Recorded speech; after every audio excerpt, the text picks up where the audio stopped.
last part in our 3-part segment. This was a special edition. It was so good, I wanted to, rather than edit it out, we wanted to bring you the whole thing. So this is the last part of the interview with Jesse. Now, I want you guys to pay in particular to the fact that Jesse is actually in the hospital while we're doing this review. Now, he's going to be released later today. We're hoping that he will, because we need him for fifth for our poker game tonight. But truth is, he's ready to leave, and it's amazing. He's such a trooper. He let us in. So here's the last part of that. Listen in. Tell me what you think. Well, what it was is, if it was him, then Goofball over here gave me. So I had my toe amputated.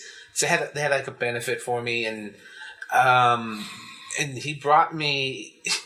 It was a box. Was it a box? It was a get well card. It was a get well card. Inside the card. And inside the card was. I'm glad we're able to hash this out now. Right. It was a gift certificate for 10% off a pedicure. Dude, it makes sense. Of course it does. The math is right. Exactly. Now I freely admit that I got that and I turned it into into a joke. Into one of your best jokes, by the way. But I could have sworn it was Roger Acevedo. No, it was sir. you. No, yes, sir. So it was you. You're the one that got me that. Yes, sir. Wow. And I remember because my wife was reluctant. She says, I told her sign it. She goes, I'm not going to sign that because if he gets mad, I don't want him to be mad at me. Because I said, he's a comedian. Come on, man. I'll tell you how far we went. Yeah. We actually had a eulogy. We had Carlos Maestas dressed as a priest. It was one of my costumes. Not a priest, a bishop. Oh, yeah. It was cardinal. Oh, it was a cardinal. It was mine. That was mine. The whole idea was mine to do the funeral procession. We got a little box. We put a little toe in there. So it was a fake toe off $1 or something like that. And we actually did a little, ceremony a blessing. Yeah. Yeah. We blessed him and blessed his forgotten toe. And where did this take place? Brothers Pizza. And then it also took place at River Center. Yes, we did a larger scale at River Center, but the original one was there. And then we said, hey, let's do it again. And then we actually did it again. We actually had it was supposed to be a nice show. It turned into somewhat of a roast. It turned into a roast. And I have to be honest with you. A what? A roast. A roast. Yeah. A bunch of the comedians got up there and they started making fun of me. And I still had that mean streak in me. Yeah. So I was writing jokes back on these guys. Yep. And I went up there and they tore me to pieces. Oh, and then I went up there and I tore them to pieces. You re-roasted them. It was funny because there were so many people in the audience. There was about 30, 40 people who didn't even know who I was. They didn't know who those other guys were. But they loved that show so much. I mean... That was one of those shows that we had wished would have been recorded. Yeah. It's just it's hard to reproduce what happened that night because it was totally off the cuff. Yeah.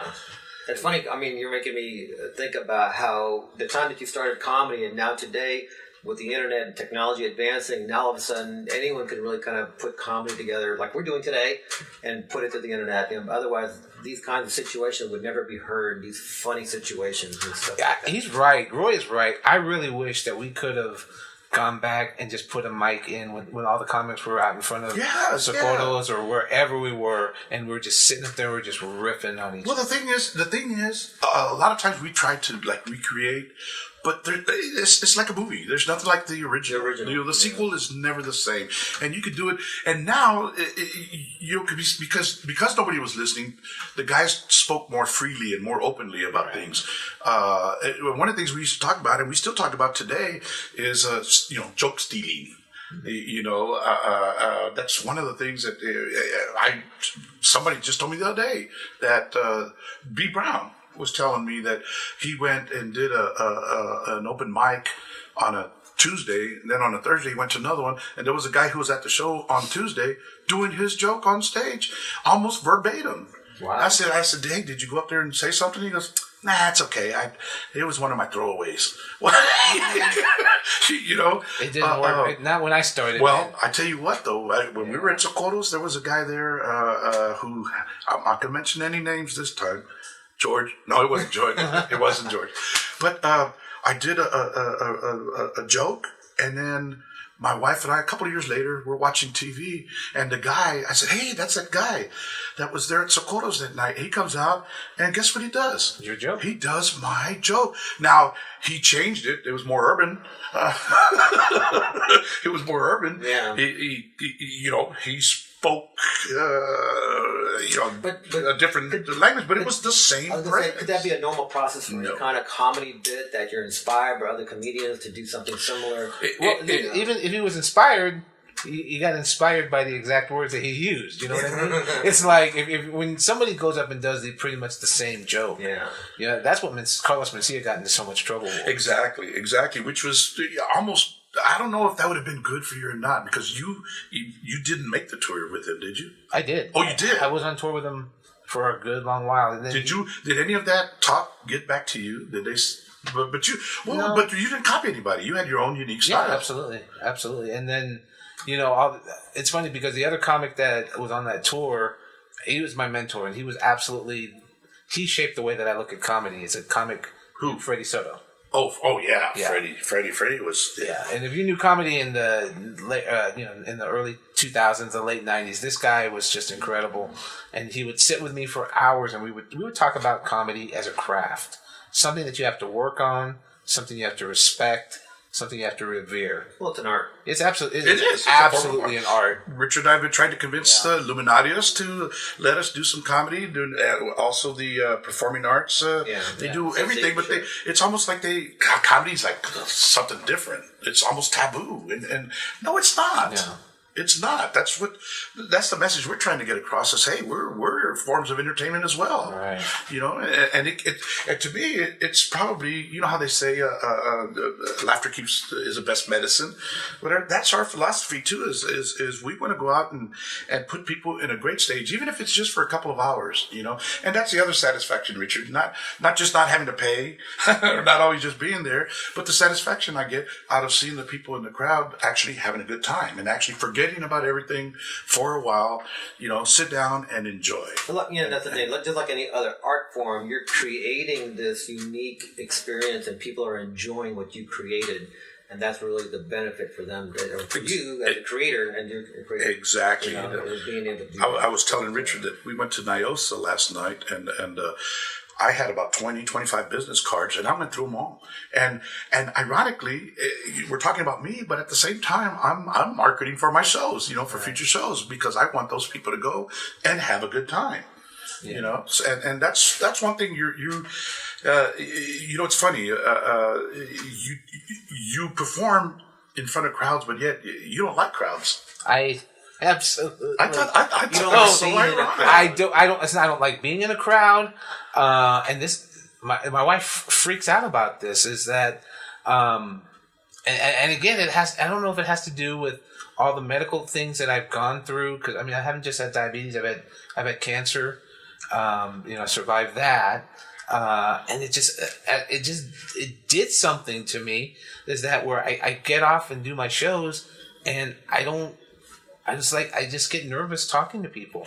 Well, while everybody else is taking pictures and signing autographs, he's trying to be incognito over here. And I got, get over here, Jesse. People, and that's one thing that you probably, it comes with the territory. You got to make yourself available to take pictures, sign autographs. And it's bad because, I think one of the reasons why I had a lot of success in the beginning was that I was just this guy who loved, and I loved performing. Don't get me wrong. Especially in that 1995 to 2005, that first 10 years, I didn't care where it was. I didn't care how many people were in the audience. I wanted to get up there. I just get out there and perform. And you saw my love for it. Yeah. And I wanted to meet people and stuff. Well, I don't know. And it's not that I've turned. Someone told me that I've become antisocial. Antisocial? It's not that. Nah, you're not. I'm not. I'm really not. I just get nervous. It's like people will come up to me and they'll say, "Hey, you had a really, really good show," and then they go on, and that makes me nervous. I don't know what it is. I'm going to tell you how successful this was. We probably had maybe 20 people, or less than 20 people at the last show he did, and yet he sold about 6 or 7 CDs after the show. That's amazing for that small of a crowd to sell that many. That's saying, "Hey, we like you." To me, that's the ultimate. When they've already spent money on the ticket, and then they're going to spend a few more dollars to get the CD as well. That's saying, you know what, you're worth it. And in my book, Jesse, you're worth it. I love you as a friend. I love you as a comedian. I have the utmost respect for you. You're probably one of the most respected comedians in here, and it's it's reflective on Monday nights when we do our workshops, because people actually. Is Jesse going to be here? No. And you can tell the little disappointment of you not being there. And I've seen the difference. And even the flow of the workshop itself just goes a lot smoother when you're there, because everybody's it's almost like, hey, we're trying to please the teacher. Hey, teacher, am I doing this right? And you've got so much insight and so much intellect, and like I said, it's a passion for you, and you can tell it spills out, and we certainly appreciate that. When I'm seeing these guys, I see these guys coming up, and I see how excited they are. That gets me excited, and I know I can encourage them, and then when I encourage them enough, it's like they work even harder at it. Yep. And then before you know it, it's like they're really they're really getting strong. And that just kind of goes to show that any teacher such as yourself, because that's really what you're doing, teaching those students and then seeing them grow, nurtured. And that's actually a benefit to yourself too. Oh, of course it is. We're coming up in about 40 minutes. Wow. Yeah, and well, it's probably time for Jesse to take his meds. well, we'd like to know about what you're doing today, and where do you see yourself in the future? Well, today I see myself hopefully getting out of the hospital. Because tomorrow I have a show in Canyon Lake. Oh, that's right. And trips. Yeah. And I'll tell you right now, man, I'm old school. I don't care if I have to check myself out of here. I will be there. That's the other thing. When you commit, you commit, and I totally respect that as well. Yeah. Well, Jesse, again, you're an inspiration to myself and to the comic world, and well, that's two. We really appreciate you allowing us to come in and spend some time with you, and we look forward to your next retirement. Well, like Roy was saying, we have a couple of shows coming up. We have two, one in June and then the 4th of July. That's right. 4th of July, come celebrate with us, man. Fireworks. Yeah. I don't know who's, we're going to work on the agenda there, the itinerary, but the lineup, but I'm not sure who it is. But we things are going well there at the Blue Star Forest. We really enjoy the venue. It's wonderful. And the venue enjoys us. And they do. We're doing a good job there. So, well, I'm going to wrap it up. Jesse, thank you for being our guest today. I really appreciate it. Thank you, guys. Godspeed to you. I appreciate it. And don't tell Yomi. don't tell Yomi. Don't tell Yomi we were here. She'll probably get mad at me, but thank you so much. I really hope you feel better. And folks, you're with Jesse Pangelinan, Richard Zee Rodriguez, and your host, Roy Lopez Jr. This is Southtown Comedy Radio. The joke's on you. No, that's not what I say. What do I say? Here's laughing at you. Laughing at you. Say it again, Roy. Say it again, Roy. Finish up. Hey, this is... I can't even say my own name. I'm trying to finish this. Jesse, you say it for him. Hey, this is Roy Lopez Jr., but it's really Jesse Pangelinan being Roy Lopez Jr. Just to tell you, here's laughing at you. Excellent. Nice. We're out of here. Wow. That was fun, dude. 40 minutes? What's the longest that's not the longest show we've done, dude. All right, folks. Well, if you heard that, let me tell you something about him. Jesse is a committed person. He's one of those, admitted to the hospital, but also committed to not only his stay, but to the fact that we had arranged for this interview, and he's actually got a show tomorrow night in Canyon Lake, and he said, rain, hail, snow, shine, whatever, he's going to make that show. That's how much he's committed to his profession, and that's why he's gained so much respect from us here at Southtown Comedy. Folks, that was Jesse Pangelinan. You get the opportunity, you stop whatever you're doing, you go listen to this guy. He's one of the funniest guys you'll ever hear. This is Roy Lopez Jr. with Southtown Comedy, thanking you for listening to us. Until next time, hey, here's laughing at you. Here's your special edition of Southtown Comedy Radio Show with Roy Lopez Jr.